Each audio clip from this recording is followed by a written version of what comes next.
Greetings fellow Decepticons, SoundBlaster1987 here with another animation review mini vlog. Today I'll be going over one of my all-time favourite Cartoon Network classics from the early 2000s, Codename Kids Next Door. Kids Next Door, or KND for short, is a cartoon about a militarised group of basically 8 to 12-year-old kids who are constantly trying to rebel against the tyranny of teenage and adult rule over the world. With references to things like prohibition and such like along the way, because adults treat soda and root beer and such like in the Kids Next Door universe the way that prohibition of alcohol happened in the 1920s in the real world, that kind of thing. So, the Kids Next Door organisation is split into sectors of typically 5 or so operatives, and each sector is named after a letter of the alphabet with their own treehouse headquarters hidden across the world, including one on the moon of all places. The moon base is the global command centre where the main top-ranking high security officers and supreme leaders of the Kids Next Door are based, as well as their decommissioning units.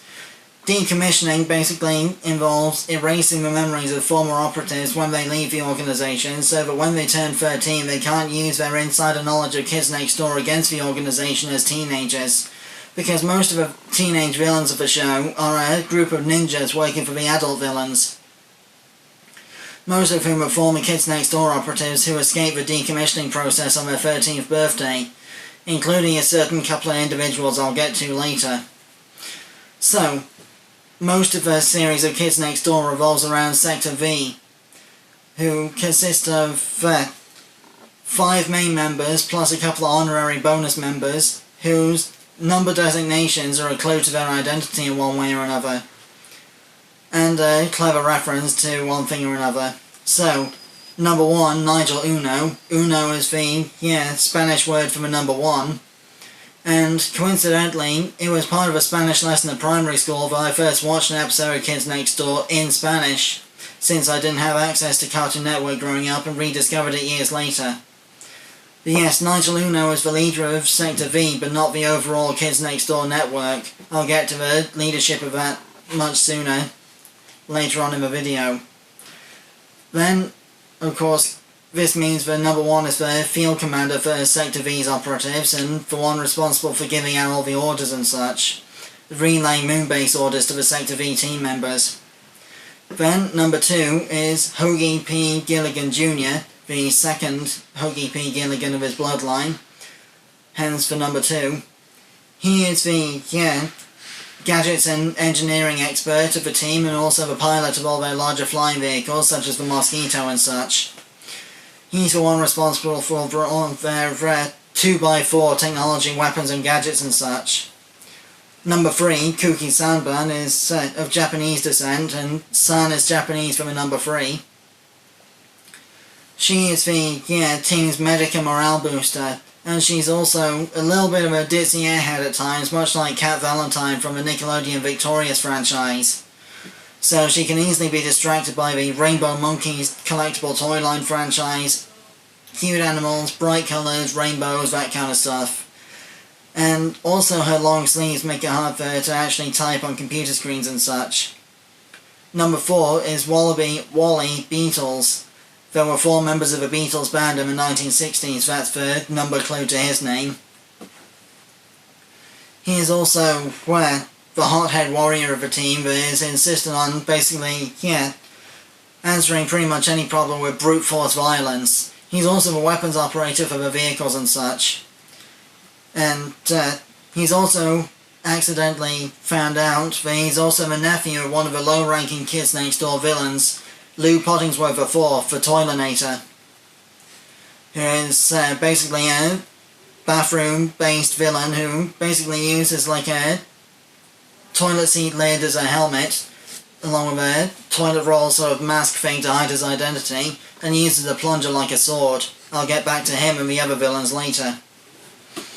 Then finally number 5, Abigail Lincoln.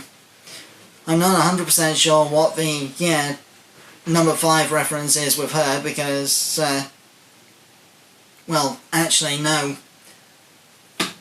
Happy is number 5. Her sister Cree was number 11 before she became the leader of the Teen Ninjas. 5 plus 11 is 16, and Abraham Lincoln was the 16th President of the United States. That's what the number link is.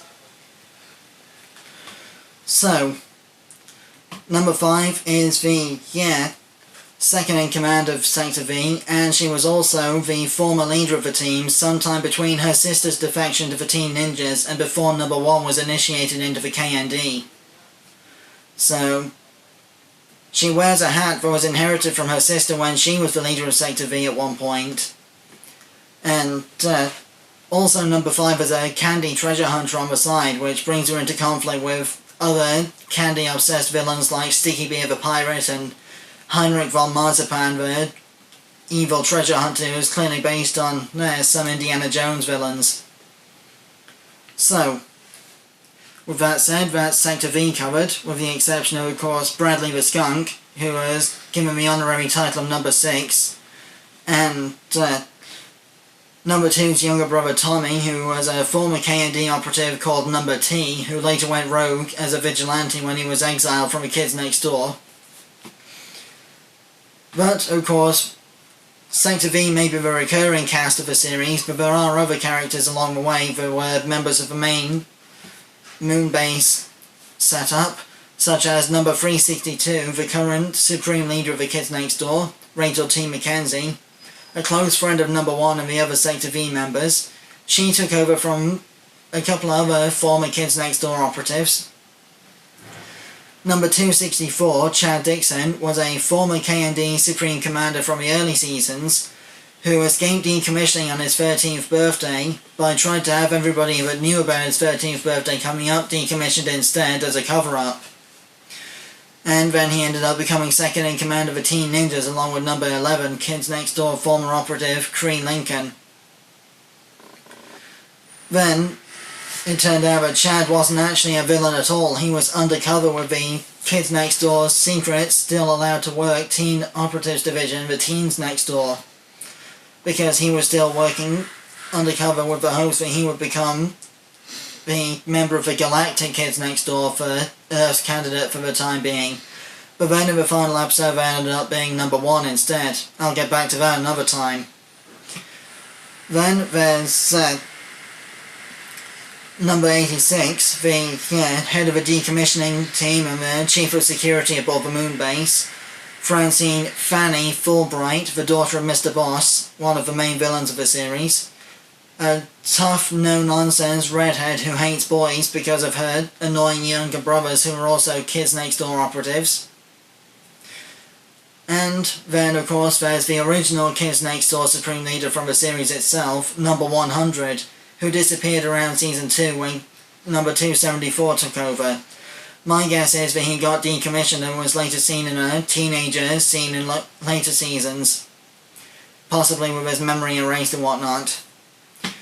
Then, of course, there's the, numerous comedic villains of the series who had more slapstick comedy than actual threats.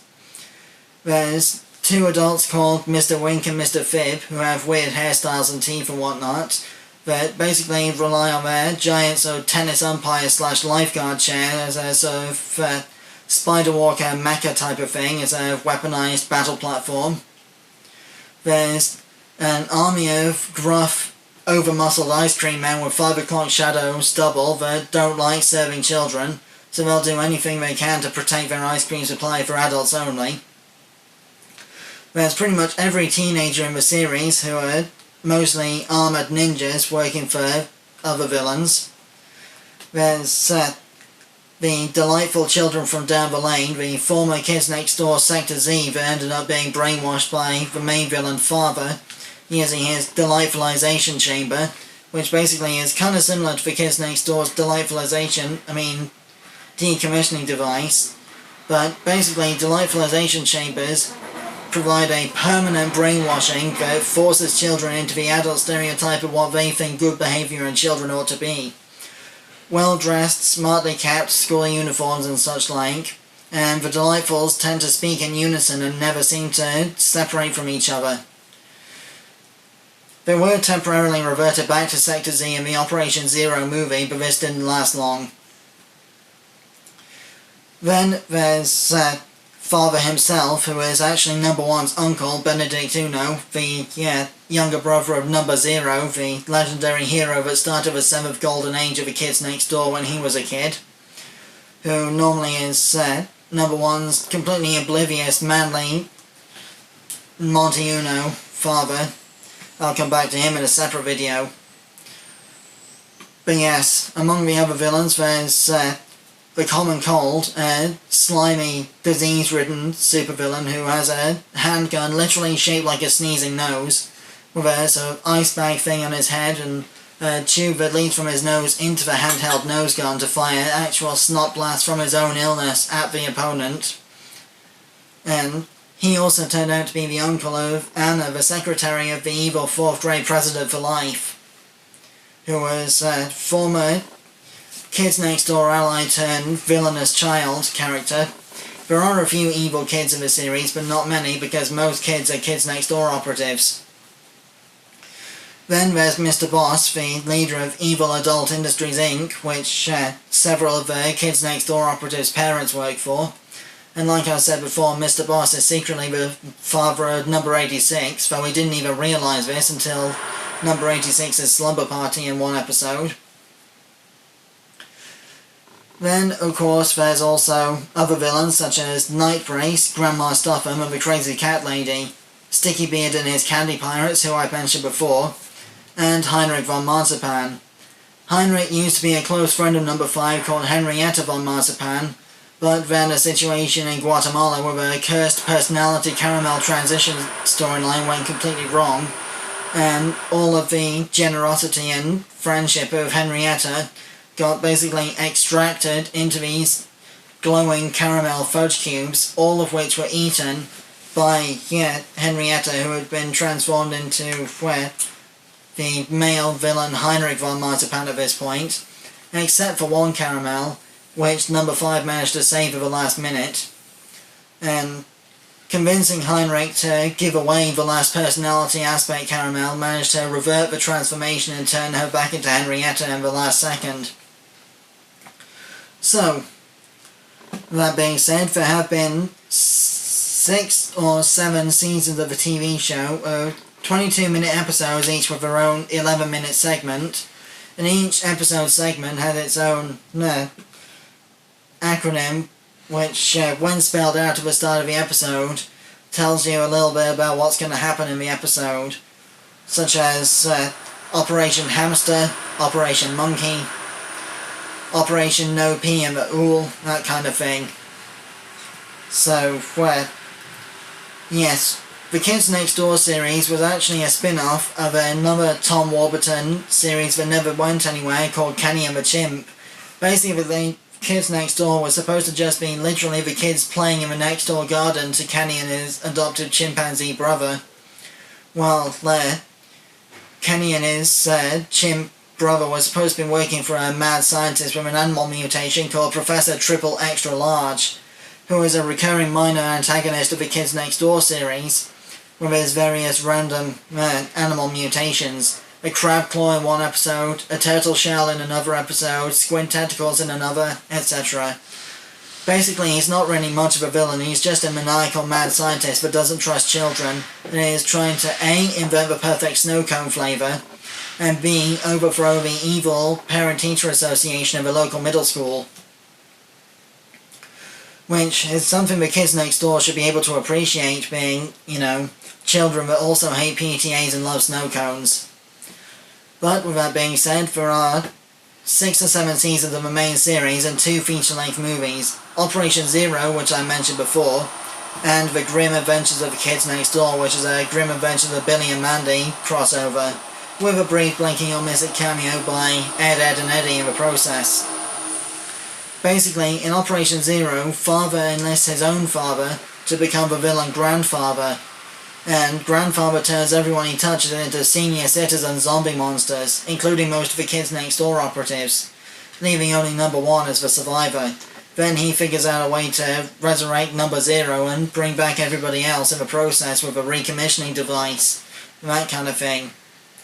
There was also a Cartoon Network online internet game for the website based on the Operation Z.E.R.O storyline, which was also rewritten for when Mandy took over the Kids Next Door in the Grim Adventures of KND movie. So you can actually play as Mandy in the Operation Z.E.R.O game, which doesn't make much sense because Mandy wasn't even in the Operation Z.E.R.O movie, but it is what it is. There are also live action segments in the Operation Interviews finale episode in which the voice actors that play these characters dress up as live action versions of elderly variants of the Kids Next Door operatives from an alternate future, talking about how Number 1 went to be a galactic Kids Next Door operative fighting crime in outer space.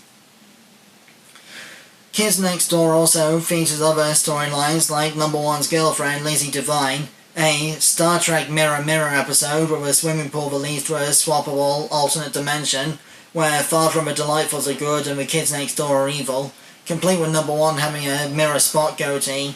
I mean, Number 4, not Number 1. So, that more or less concludes my review of the Kids Next Door cartoon series. Most of the episodes should be available either online or on YouTube somewhere. I do intend to review a few action figures from Kids Next Door and go into more depth about certain characters in more detailed vlogs down the line. I'll link those in the description below when I get the chance. So, thanks to my latest community tab poll, my next animation review will be the 2003 Duck Dodgers TV show, featuring Daffy Duck, Porky Pig, Marvin the Martian and several dozen other Looney Tunes cameos here and there. After that, my next toy review will be an animation... bear with me a sec. After my next animation review, my next toy review will be a Lego AliExpress knockoff of a centipede that I found online. Again, I've left a photo of that in the, community tab as well, so... till then, till all are one.